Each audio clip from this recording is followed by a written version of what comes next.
Hey friend, please subscribe. 1 second for you. Big deal for me. My 14-year-old son, Aiden, stood in the doorway, holding his phone like it weighed 100 pounds.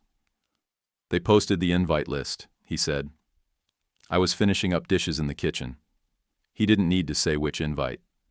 His cousin's bar mitzvah, big, expensive country club kind of event, his mom's sister's kid.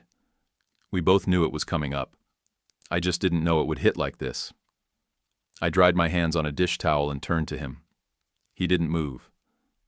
Are we on it? I asked, even though I already knew the answer. He looked down, then up again. Nope.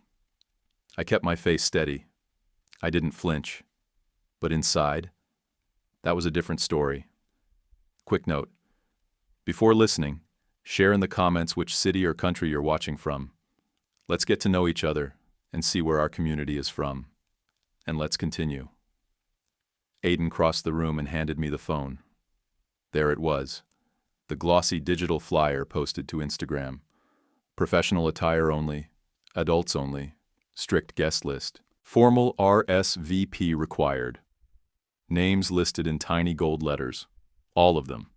Everyone from his mom's side. Except us. I stared at the list a second too long, then gave the phone back. Guess we didn't make the cut. He didn't smile, didn't even blink. Are we not family anymore? My chest got tight. I swallowed hard. We're just not the kind they want to show off. He nodded once, then turned and walked down the hall to his room. That silence? That hit harder than anything his mom had ever said.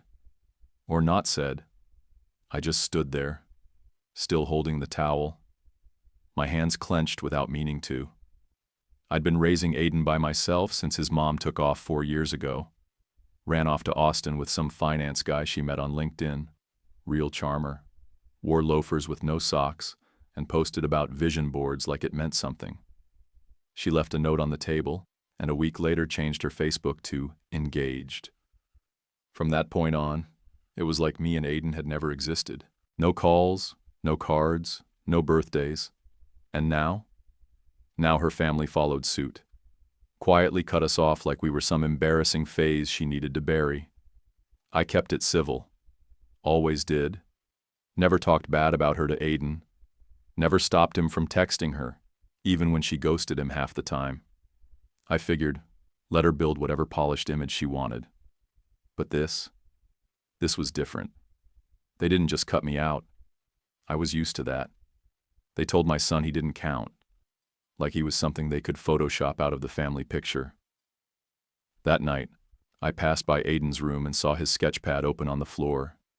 He'd drawn a chair, empty, in the middle of a long table. Every other chair was filled with people wearing suits and dresses, champagne flutes in hand. No faces, just outlines, except the empty chair. That one had his name on it. I closed the door without saying a word. There was nothing to say. But I made a decision, right then and there.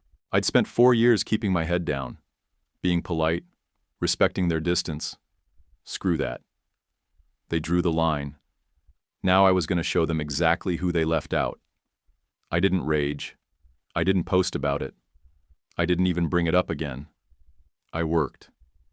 I started taking extra shifts at the shop, stayed late doing break jobs nobody wanted to touch, picked up roadside calls at 2 a.m. like they were nothing. Every greasy hour I clocked went straight into a separate savings account. Not for revenge. I didn't care about getting even. This wasn't about ego. This was about precision. About showing Aiden that we could build something better without begging for a seat at their table. Back home, Aiden kept his head down. School, sketching, repeat. He didn't talk about the invite list again. But every now and then I'd hear him erasing something so hard it tore through the page. That kind of silence doesn't lie. I saw what he saw online. His mom and her new fiancé, they were on vacation again. Jet skis, wine tastings, those fake candid shots with everyone laughing in coordinated linen. She had the nerve to post a pic of her fiancé's kid with the caption, "Our little tribe." Not one word about her actual son. I stared at that caption for a good minute before I closed the app and went back to work. After my 4th week of double shifts, I called my buddy Lance, real estate attorney I knew from high school. Used to fix up his Harley for cheap. I told him I was done letting my name sit beside hers on the deed. He didn't ask questions. We started the paperwork to get the condo transferred fully under my name. No more joint anything. Not even technically. A couple days later, I was sitting at the kitchen table with a laptop and a stiff neck from a 10-hour transmission job. I bought a domain, something clean and simple, and slapped together a 1-page site. Black background, gold trim, bold white header, "Come as you are." That was the title. Underneath, in smaller letters, a celebration of real family, hosted by James and Aiden. No titles, no pretense, just loyalty. I kept the guest list short. 42 people, all handpicked. No fluff. People who showed up for us when things were ugly. Aiden's old art teacher who stayed after school with him when I had no one to pick him up. My crew from the shop, the ones who brought him cupcakes on his 12th birthday because his mom forgot. The neighbor who helped shovel our driveway that first winter alone. Not a single last name from her side. Then came the invitations. Not digital, not cheap. I paid extra for the good stuff. Matte black cardstock, gold foil lettering, heavy enough to feel like something. I dropped the order to a local print shop and picked them up 2 days later. Thick envelopes, embossed seal on the back. Real formal, just enough to mess with the people who thought we didn't belong in formal spaces. I didn't tell Aiden right away. I wanted it to be right. I wanted him to see it with his own eyes. The night I laid the stack of envelopes on the kitchen counter, he walked in wearing one of his oversized hoodies, earbuds half dangling out. He looked at the envelopes. "What's this?" I pulled one out and handed it to him. "Open it." He slid his finger under the flap and pulled out the invitation. His eyes moved slow across the gold letters, then up at me. "You made this?" "Yep. We're throwing our own event. New Year's Day. Just for us. Just for the people who never needed to be impressed." He stared at the card a second longer, then smiled. Not wide. Just a quiet, real one. "This is sick." I gave his shoulder a light slap. "Damn right it is." The next day, we spent the afternoon stamping envelopes and making a spreadsheet of addresses. I bought us matching black button-downs for the night. Nothing fancy. Just enough to say, we showed up. It wasn't about proving anything to her side of the family. It was about drawing a line and making damn sure everyone knew which side we stood on. I sent it out on December 28th. Thick envelope, certified mail, signature required. I stood at the counter at the UPS store and watched the clerk scan it into the system. Real estate transfer, final divorce amendment, and one printed photo of Aiden, smiling at our kitchen table with his sketch pad open, pencil in hand. A moment she never asked to see. No note, no explanation. She didn't deserve one. By the time I got home, Aiden was out front untangling a ball of lights. I helped him string them up around the porch railing, his idea to make the place feel like we actually lived here. The cold was sharp enough to bite through my sleeves, but I didn't care. I was done feeling like a background character in my own damn life. That night, around 8:30, my phone lit up with a number I hadn't saved, but still recognized immediately. Heron. I let it ring once, twice, then picked up. "What's this about?" she asked. Voice tight. No greeting. No pause. "It's about truth," I said. "You're not in our story anymore. Not by mistake. By choice." She scoffed. "You think this little stunt makes you look better?" "No," I said. "But I'm done making you look better at the cost of our son." There was a beat of silence. Not long, but long enough to know I'd hit a nerve. She came back sharp. "You've always been petty. And you've always been absent," I said. "But hey, at least one of us stayed consistent. You had no right to send that picture. Didn't realize I needed permission to share a photo of my own kid with his mother. Don't worry, it's the only one you'll get." She exhaled hard, like she was building up for something big.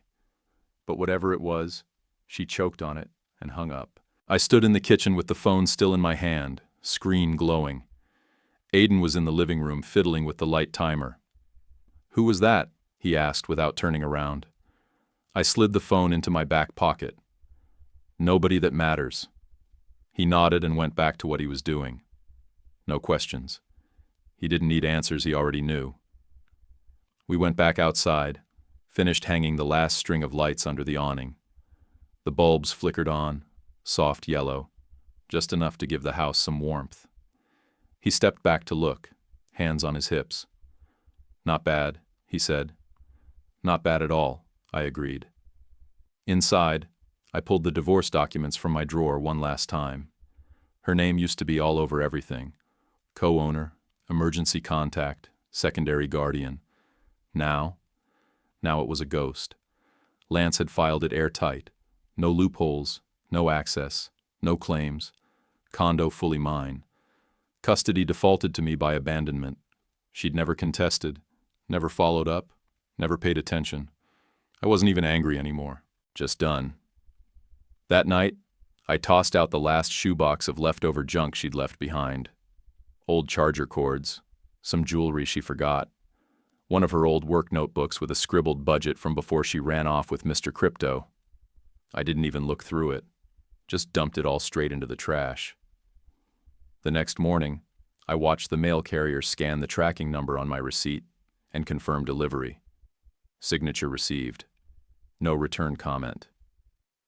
3 hours later, her sister posted a photo of the bar Mitzvah decor on Instagram. Rows of gold chairs, crystal centerpieces, a menu with foie gras and lobster tail. Same day, I officially signed my name as sole owner of a 2-bedroom condo in Spokane Valley with one dented garage door and a busted thermostat. I wouldn't trade for a damn thing. That evening, Aiden asked if we could hit Home Depot. Said he wanted to build a firewood stand with some leftover pallets from the shop. I told him to grab his boots. As we pulled out of the driveway, my phone buzzed again. Unknown number. I hit ignore without a second thought. I wasn't wasting time on people who thought they could pop in and out of our lives like it was a revolving door. We spent 2 hours in that store. He picked out nails and a little saw he'd been eyeing. Kept walking ahead of me down the aisles like he was on a mission. For the first time in a long time, he looked relaxed. Not like a kid waiting for the next letdown. Like someone who knew where he stood. Later that night after dinner, we sat on the couch watching reruns of Forged in Fire. Aiden had his sketchbook again, drawing up some blueprint for his little wood project. I glanced over and saw he'd drawn 2 people standing in front of a porch, same lights we'd just put up, with smoke rising from a fire pit off to the side. A house behind them. Small, but solid. One of the people was him. The other had my boots. He didn't say a word about it, just kept sketching. I didn't say anything either. I didn't need to. New Year's Day, 6 p.m. sharp. The porch lights were on. Brisket was slow smoking in the barrel pit out back. Bluetooth speaker thumping classic rock, Tom Petty, real loud, and Aiden was grinning ear to ear in the driveway, holding a bag of ice like it was a trophy. Our small house had never felt bigger. Friends kept rolling up. Aiden's English teacher brought hot cider in a thermos. One of the tech instructors from his school dropped off a stack of sketchbooks he'd just had lying around. A few of the younger guys from my garage showed up with store-bought pies and big appetites. Nobody wore suits. Nobody needed to. The backyard filled up fast. Folding chairs circled the fire pit. Somebody brought sparklers. One of the neighbor kids played DJ from his phone. I caught Aiden laughing with 2 of his classmates, a sound I hadn't heard in a long time, real and open. I stepped back and let it all move around me. It wasn't some Pinterest party or yacht brunch. It was brisket and beer and people who cared. Then, like they were on a damn schedule, 3 black SUVs pulled up to the curb. It wasn't subtle. Tinted windows, chrome trim, matching plates from some rental fleet. They parked directly across the street, like they wanted everyone to see the entrance. Her fiancé, her sister, and someone else I didn't recognize. Probably PR. They stepped out in slow formation. All coats and smirks, expensive fabrics, fresh blowouts, walking in heels that didn't belong on our cracked sidewalk. Aiden froze mid-laugh when he saw them. His smile dropped, but he didn't move. I motioned to him with a quiet nod. I got it. We had a plan. We'd talked it through the night before. I wasn't going to cause a scene. I wasn't going to raise my voice. I was going to let the paper speak for itself. Right on cue, Mitch, the security guy I'd hired, stepped away from the porch post. Not some goon in a black shirt, just a retired sheriff's deputy who now runs a private security firm. Clean-cut, polite, and didn't flinch under pressure. He walked right up to her. "Ma'am," he said, handing her a sealed black envelope with a single gold stripe across the flap. She took it like it was some formal invite, like maybe she'd made the list after all. Her fiancé leaned over her shoulder, eyebrows lifted, probably wondering what kind of party had printed envelopes in private security. She opened it, unfolded the thick card, and read. Her face cracked first, jaw clenched. Then came the shift in her eyes. Recognition, shame, rage. Like the spotlight had flipped, and now she was center stage with no script. Her sister peeked over and scoffed loud enough for the neighbors to hear. The letter read, "This celebration is for real family, not those who drop blood ties for better optics. If you're reading this, you're already outside." She looked up and made eye contact with me. I didn't move. I just held her stare like I was looking through glass. No welcome. No guilt. Mitch stepped back to his post. She shifted on her heels, looked like she wanted to say something. Maybe spin it, maybe salvage face. But then a voice shouted from across the lawn, "Yo, is that her?" It was one of the shop guys, holding a sparkler and a beer, recording on his phone. His buddy angled the shot. Not posed, not planned, just caught it raw. The confrontation, the clothes, the glare, the envelope, the line they never got past. They stood there for another full 30 seconds, like they were deciding whether to force it. Then her fiancé touched her elbow, muttered something low, and they turned back to the SUVs. Doors slammed, engines started. They pulled away just as loud as they came in, taillights glowing red down our street. I walked back toward the fire pit where Aiden sat. He didn't ask what happened. He saw enough. I handed him a soda from the cooler and sat beside him. "You good?" He nodded, slow. "They really thought they could just show up." "They always do," I said. He didn't say anything for a second, then added, "I'm glad you didn't let them in." I looked around, fire crackling, laughter in the air, people telling stories and playing music on a Bluetooth speaker that cost me $30. And my kid, right there next to me, leaning back with his hoodie pulled up, looking more at peace than I'd seen in years. "This," I said, "is the family that counts." He smiled, a real one, then held up his phone. "Dude posted the video already. It's blowing up." I chuckled. "Great." He tagged it #GatekeeperDad. I rolled my eyes. "That's gonna follow me around, huh?" "Yup." He kept scrolling. Thousands of views already. That night, after the last guests left and the fire burned down low, I stood at the edge of the lawn looking out at the spot where those SUVs had parked. There wasn't a trace left. No tire marks. No sign they were ever there. Just quiet. Inside, Aiden was cleaning up paper cups and plates like it was second nature. No asking. No complaints. I watched him move around that kitchen like he owned the place. Because, in a way, he did. By the next morning, our lawn was just wet grass and leftover footprints. But online, it was a damn wildfire. The video blew past 50,000 views before I even finished my coffee. Comments flooded in like someone kicked down the internet's front door. Legend. This dad is everything.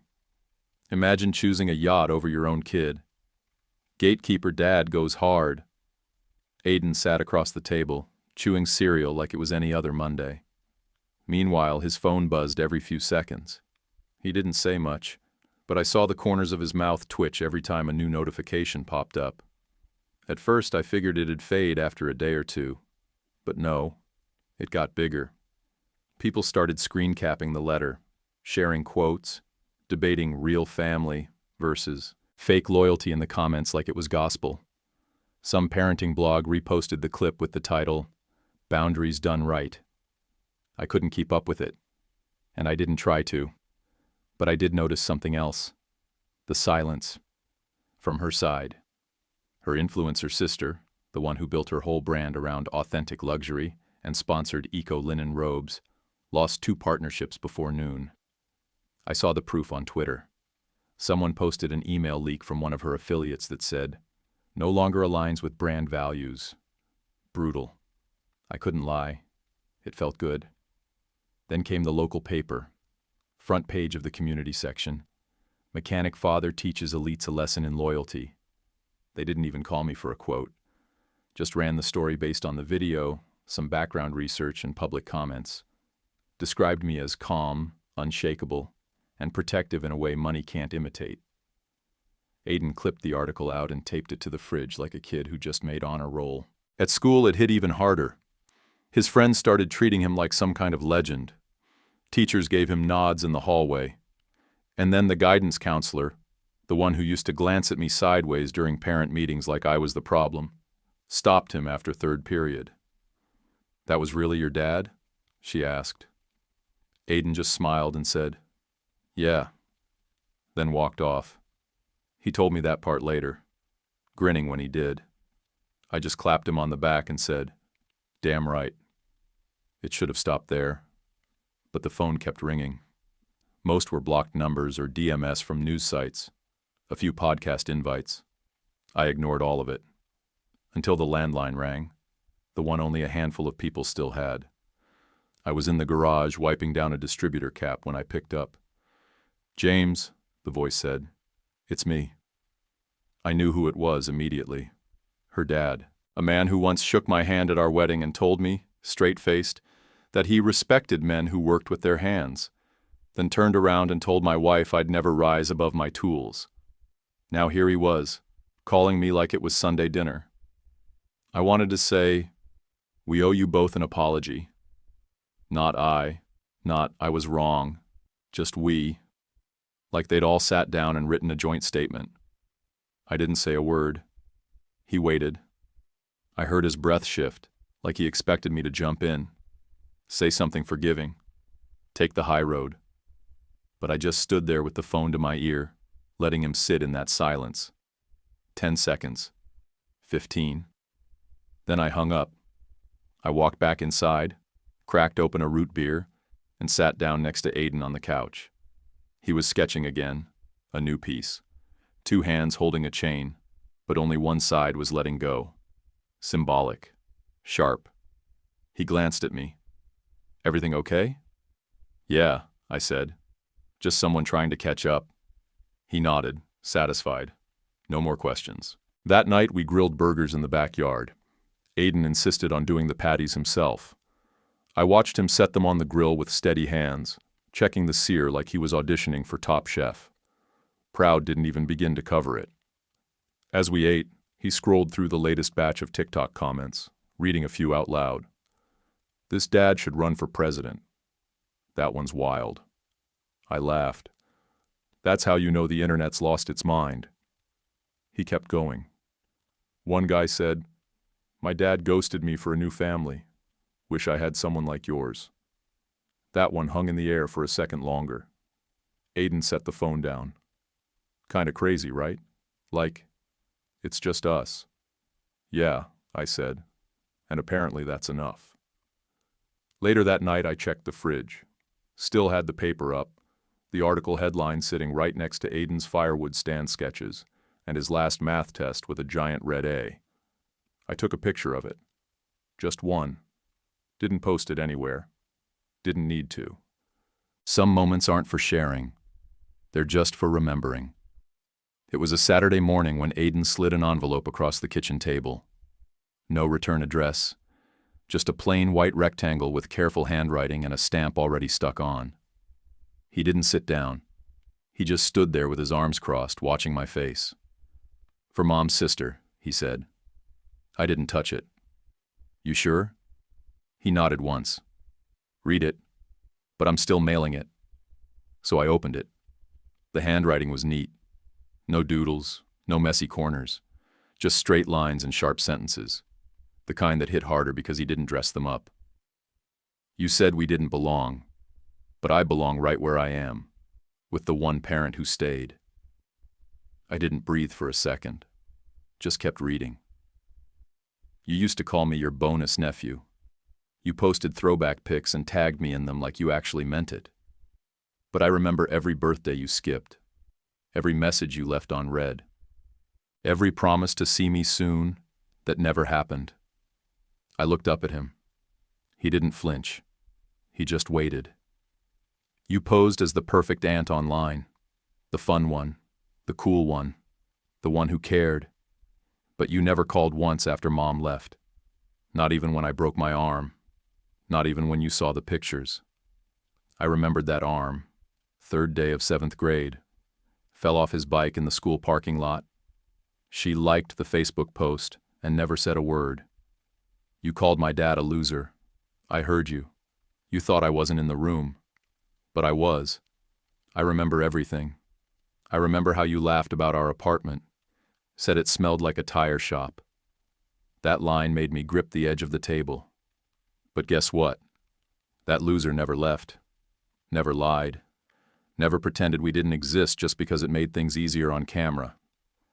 When your little empire started falling apart, he stayed quiet. He could have destroyed you, but he didn't need to. Because the truth did the job for him. I'm not angry. I'm just proud of who I am, and proud of him. He'd signed it just his first name. No last name, no address, nothing they could spin. I folded the letter slow, careful not to crease the corners. I slid it back into the envelope and pushed it toward him. He took it without a word, grabbed his hoodie from the hook by the door, and headed outside. I followed him down the block to the blue USPS mailbox near the gas station. We didn't talk. I just walked a step behind while he held that envelope like it weighed something real. When we reached the box, he stood there for a second. Then he looked over his shoulder. She didn't just leave, he said. They all did. I didn't interrupt. He needed to finish. I kept waiting for one of them to call, or show up, or even just say something. But they didn't. They acted like I was a secret. He dropped the envelope into the slot. It hit the bottom with a soft thud. But I'm done waiting now. We walked back home in silence. Snow had started to fall. Thin, slow flakes that disappeared when they touched the sidewalk. Later that night, Aiden pulled his sketchbook onto the couch and started drawing again. I glanced over. This time it was a letterbox, drawn from the side. In the picture, the flag was down, the box was shut, and a single letter sat inside. He shaded it all dark except the envelope, which he left blank. It almost glowed. You want to title that one? I asked. He shrugged. Nah, I already said what I needed to.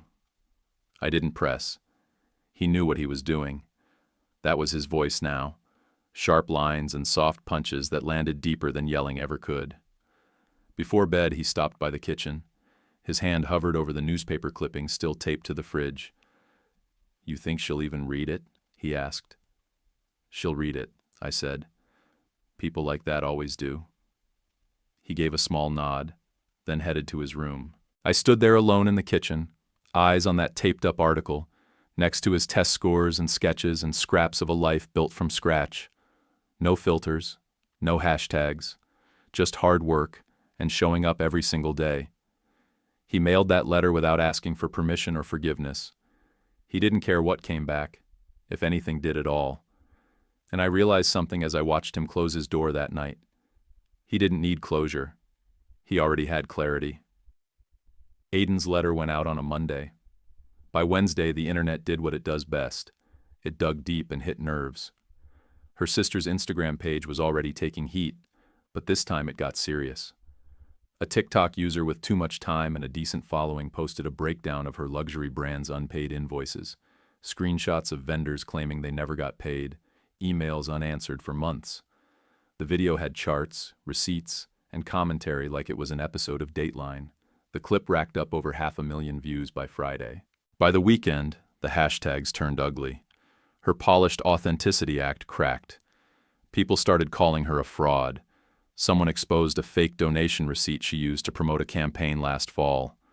Her face was plastered on expose thumbnails with titles like influencer or imposter. Then came the cherry on top. Her husband filed for legal separation. The court filing got leaked. Someone screenshotted a piece of the documents. His claim? Misrepresentation of assets and public image. That line went viral. Meanwhile, screenshots leaked from her private DMS. She was mocking her husband's mom, calling her a thrift store Queen Elizabeth, and dragging her own followers for asking basic questions in her Q&As. Her PR rep bailed within 24 hours. Brands pulled out like rats from a sinking yacht. Aiden saw the posts. He didn't gloat. He didn't even comment. He just saved a few of the memes to his camera roll and went back to his sketch pad. By the second week, her mom, the same one who used to leave birthday cards unsigned just in case they got returned, deactivated Facebook. I saw the goodbye post. It was one sentence. Please respect our family's privacy during this difficult time. The comments were anything but respectful. I didn't bother reading past the first 10. They were brutal. Cold truth, spelled out with likes and retweets. Then came the knock. I was in the living room watching the late news. Aiden was in his room with his headphones on. Rain hit the windows in sheets, loud and steady. When I opened the door, she was standing there. Her makeup was streaked down her cheeks, mixing with the rain. She looked like someone who'd been running damage control all day and ran out of places to hide. "James," she said, voice hoarse. I was wrong. I didn't move, didn't invite her in. Just leaned on the doorframe and waited. "About what?" I asked. She blinked rain off her lashes. "All of it. Our son, you, everything." I let that hang in the air. She was shivering, soaked through her designer coat, the kind of outerwear made to be seen, not to actually keep you warm. "You left," I said, "and now you want me to fix it?" "I'm not asking for that," she said quickly. People are listening to your side now, to his side, and you need backup," I cut in. She flinched. I didn't care. "I need us to look united," she said. "For his sake. For mine." I stepped back half an inch, not out of hesitation, just so I could see her whole face in the porch light. She looked tired, not just worn down, stripped, like whatever shine she clung to had been wiped off. "You made him invisible," I said. "You don't get to ask for light now." She didn't reply. Her lip trembled. Maybe she was waiting for me to let her in, offer a towel, tell her it wasn't too late. Instead, I pulled the door shut, slow but solid. Not slammed, not rushed, just final. The sound of the latch echoed in my ears longer than it should have. I stood there a second, hand still on the knob. Then I turned off the porch light. Back in the living room, I sat down, let the silence settle around me. The rain outside picked up again, tapping the windows like a reminder. Aiden walked in holding a pencil behind his ear. "Who was that?" "Wrong address," I said. He raised an eyebrow, but let it go. I tilted my head toward his sketch pad. "Still working on that cabin piece?" "Yeah," he said, trying to get the roof lines right. "Take your time," I said. "Make it sturdy." He nodded and headed back to his room. And just like that, it was quiet again. No drama, no cameras, no staged apologies. Just a dry house, a strong roof, and the kid who mattered. A few days after that rainy doorstep knock, the school sent out a flyer asking parents to volunteer for Career Week. I saw it crumpled in the bottom of Aiden's backpack next to a broken pencil and half a granola bar. He hadn't brought it up. Didn't surprise me. I wasn't the kind of dad schools usually ask to speak. I don't wear a badge or a lab coat. I don't carry a business card with raised lettering or shake hands with real estate agents at fundraisers. But a couple days later, Aiden was cleaning up his sketch area in the living room and said, casual as hell, "Hey, you gonna talk at Career Week?" I paused, mid-sip of my coffee.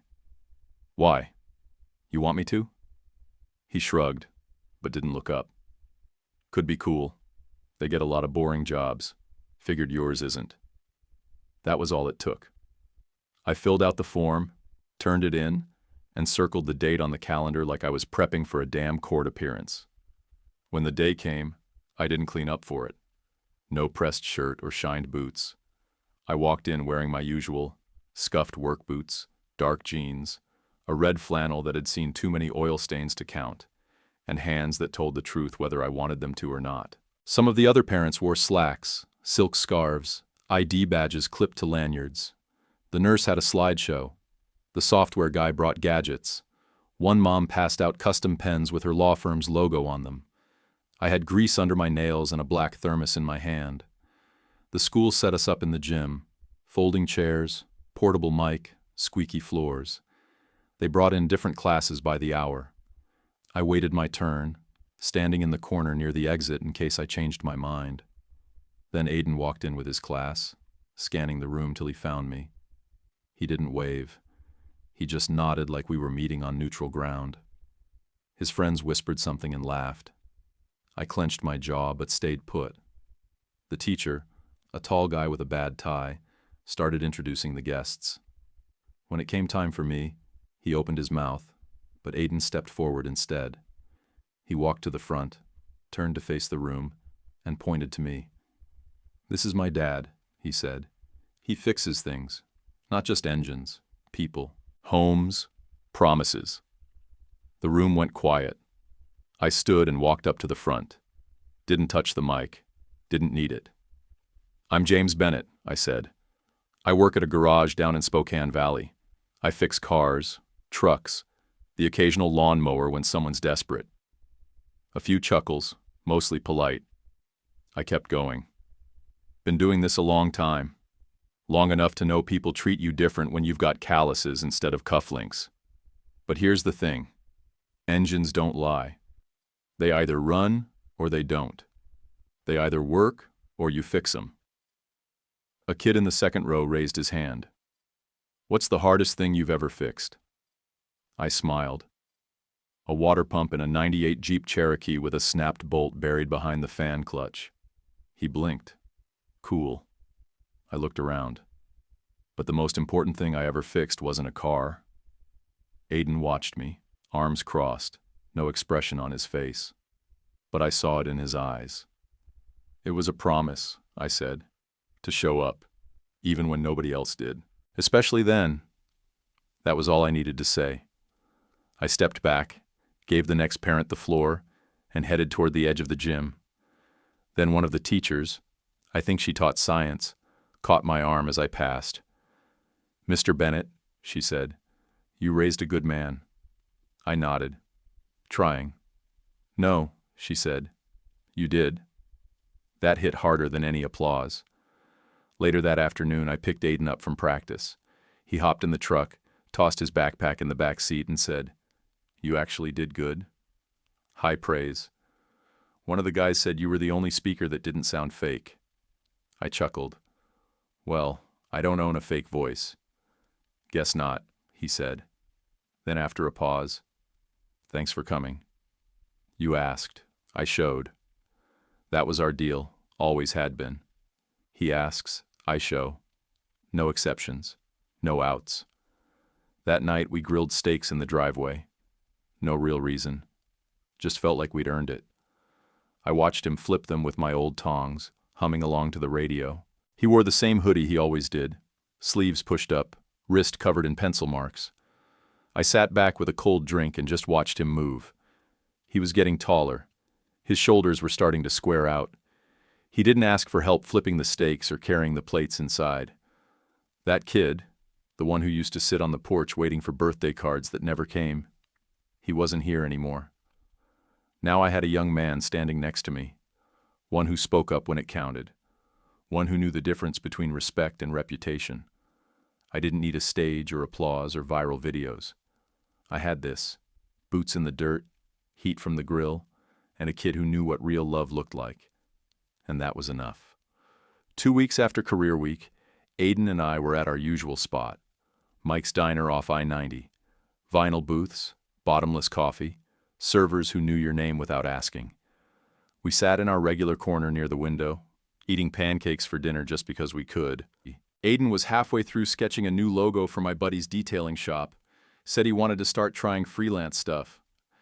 I was halfway through my second plate of bacon when this guy in a navy blazer walked in and looked around the room like he was checking a list.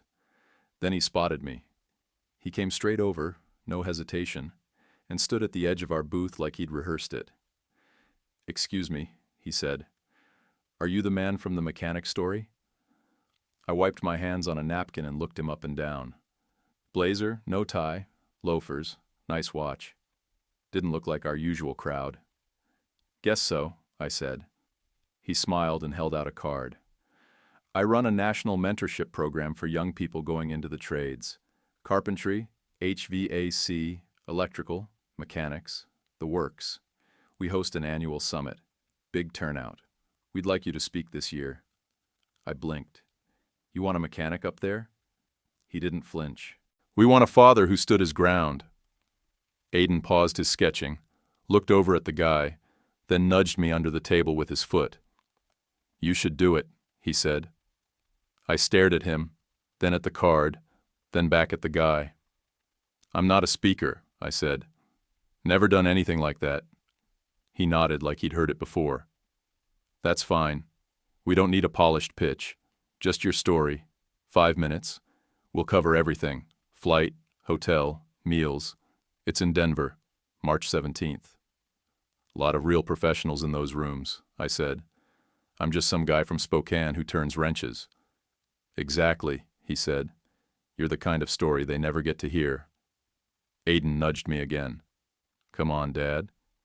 The guy handed me the card and backed off. "Think about it. Email me either way. You've got something people need to hear." We watched him walk out, leave a tip at the counter even though he didn't order anything, and disappear into the parking lot. I looked down at the card. Black ink, clean font, American Trades Future Leaders Summit. National Chair, Derek Miles. Aiden leaned across the table. "You scared?" I smirked. "Not scared. Just don't want to stand in front of a bunch of strangers pretending I'm some big deal." "You don't have to pretend," he said. "Just be the same guy who stood on our porch and told them no." That hit me harder than it should have. I folded the card and slipped it into my wallet. "All right, I'll think about it." Aiden grinned and went back to his sketch like the matter was settled. When we got home, I sat at the kitchen table, staring at that card for 20 minutes, while the faucet dripped behind me. I thought about how many years I spent getting told I'd never be more than grease under my nails. How many times I let people talk over me because they wore better shoes or used fancier words. Then I thought about Aiden, standing up for me at Career Week, writing that letter, building a firewood rack from scratch and calling it just practice. I opened my laptop and typed out an email to Derek Miles. Nothing long, just one sentence. "I'll do it." I hit send before I could change my mind. The next morning I told Aiden while we were eating breakfast. "You serious?" he asked. "Yeah, I'm booked for Denver." He leaned back in his chair like I'd just told him I got drafted to the NFL. "That's wild," I laughed. "Don't get used to it." He grabbed his phone and started looking up flights. "You think they'll have decent food there?" "Kid, it's a conference. You're lucky if you get coffee that doesn't taste like brake fluid." "Still worth it," he said. And for the first time in a long time, I believed him. I wasn't going for applause. I wasn't going to chase some spotlight. I was going because my son asked me to. Because some other kid out there needed to hear that showing up beats showing off. Every time, I was going for the dads who kept quiet. For the ones who worked overtime and still felt invisible. For the ones who stood their ground without anyone filming it. And yeah, I was going for me too.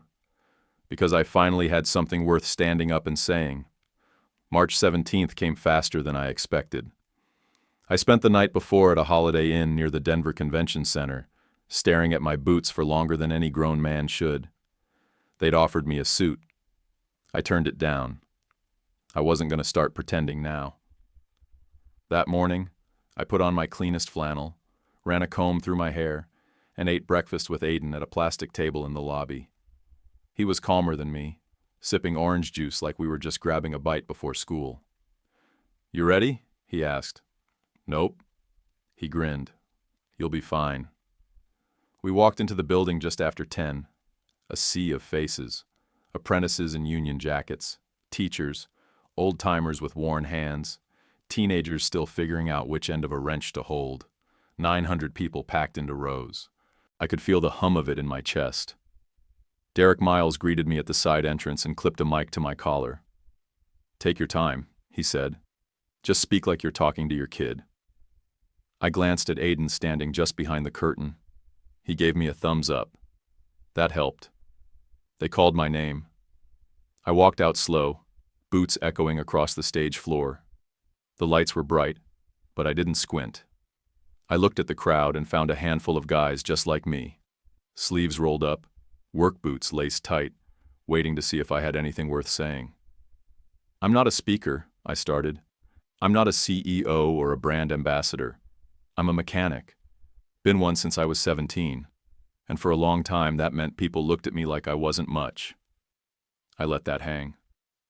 I was told I didn't belong, that my son was better off in someone else's picture. But I kept showing up. Every day.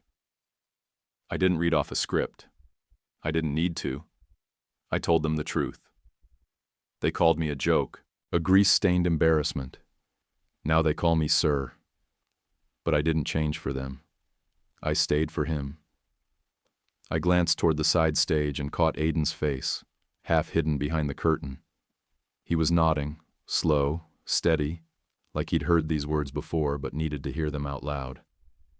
"They measure worth in watches and titles," I said. "I measure it in promises kept." Silence at first. Then one person stood, then another, then the whole room. The sound of it hit like thunder. Not for a celebrity, not for a politician, just a dad who never stopped showing up. No camera flash could fake that. Afterward, I walked off stage with Aiden at my side. He didn't say anything for the first few steps. Then he looked up at me and said, "You didn't just protect me, Dad. You showed me what a man really is." I put a hand on his shoulder. No words. Didn't need them. We stepped out into the bright Colorado sun, the door closing behind us. I looked down at him, taller now, voice deeper, eyes clearer than they'd ever been. That's when I knew. Not only had I rebuilt our life, I'd built something they could never buy back. What would you have done if your ex's family cut your kid out like that? Drop your answer in the comments. And don't forget to like and subscribe for more real stories. YouTube picked this for you. Tap it. Let's see if they guessed right.